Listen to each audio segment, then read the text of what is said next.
écoutez bien cette phrase, c'est Alain, Émile Chartier, qu'on appelait Alain, qui est un philosophe. Je vous recommande la lecture des propos sur le pouvoir. Il faudra peut-être, s'il y a une post-prod, mais je pense qu'il n'y en a pas, parce qu'on est en direct, mais ce serait bien de rajouter l'incrustation de la couverture des propos sur le pouvoir d'Alain. Je ne sais pas si on peut le trouver, l'afficher. C'est probablement le meilleur de mes 3 ou 4 000 bouquins. C'est un livre qui va vous ensemencer toute votre vie. C'est un chef-d'œuvre d'intelligence et de puissance et qui se médite, qui se lit, qui se relit. Les propos sur le pouvoir. Pourquoi je parlais des propos sur... Ah oui, parce que je disais, la citation que je voudrais vous citer est tirée de ce bouquin, qui est, Alain dit, ouvrez les guillemets, « Le propre de l'homme juste est de ne jamais vouloir gouverner les autres, et de seulement se gouverner lui-même. » Point. Cela décide tout.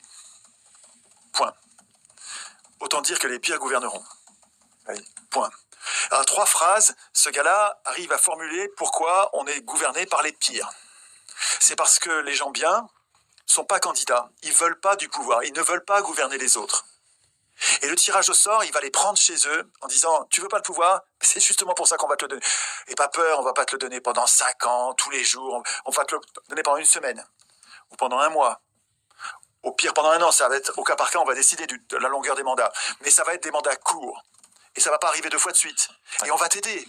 Et tu ne vas pas être tout seul. Vous allez être 200 tirés au sort. Donc tu ne vas pas être tout seul. Et on va te former. Et on va t'encourager. On va faire tout ce qu'on peut pour t'aider. Et on va avoir de la gratitude. On va t'aimer pour avoir accepté de faire cette corvée. C'est-à-dire qu'on a besoin de ça. Et aujourd'hui, c'est toi. Demain, c'est moi. Après-demain, c'est l'autre. Et ça tourne. C'est comme ça qu'on a décidé d'organiser nos sociétés pour se protéger des voleurs de pouvoir. Pour déprofessionnaliser la politique, on a décidé du tirage au sort. Ne refuse pas. Donc, en fait, il y a des moyens de présenter les choses pour que ce soit acceptable même quand on n'a pas envie. Parce que si on accepte ce refus en disant « Ok, t'as pas envie, mais tu le feras pas ».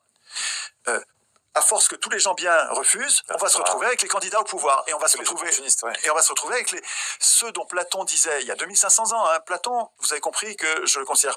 Je sais que c'est pas un démocrate, et donc je ne prends pas tout ce qu'il dit sur la démocratie pour argent comptant. Par contre, c'est un penseur immense, et il disait...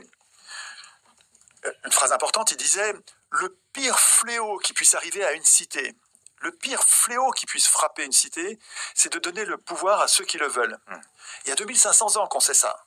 Il ne faut pas donner le pouvoir à ceux qui le veulent. Et qu'est-ce qu'on fait aujourd'hui? Qu'est-ce que fait l'élection aujourd'hui? Elle ne fait que ça. À la même époque, il y a 2500 ans, on disait « Attention aux experts ». On a besoin des experts, évidemment.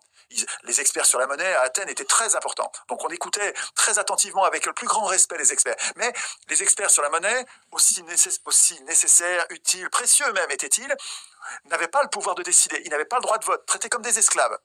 Les experts, esclaves à Athènes. Et aujourd'hui, rendez-vous compte, la mutation que nous avons vécue, nous élisons les gens qui prennent les décisions, c'est-à-dire qu'on donne le pouvoir à ceux qui le veulent, et on laisse les experts décider de tout. Regardez, l'Union européenne, c'est une expertocratie, c'est une technocratie, c'est le contraire de la démocratie. Le peuple n'est pas vraiment représenté. Ah, c'est pas qu'il est représenté, c'est pas qu'il n'est pas vraiment représenté, il n'est pas représenté, il est absent. Il n'est pas représenté. D'ailleurs, on va continuer cet article 3. Je crois qu'il y avait un tout petit truc dedans.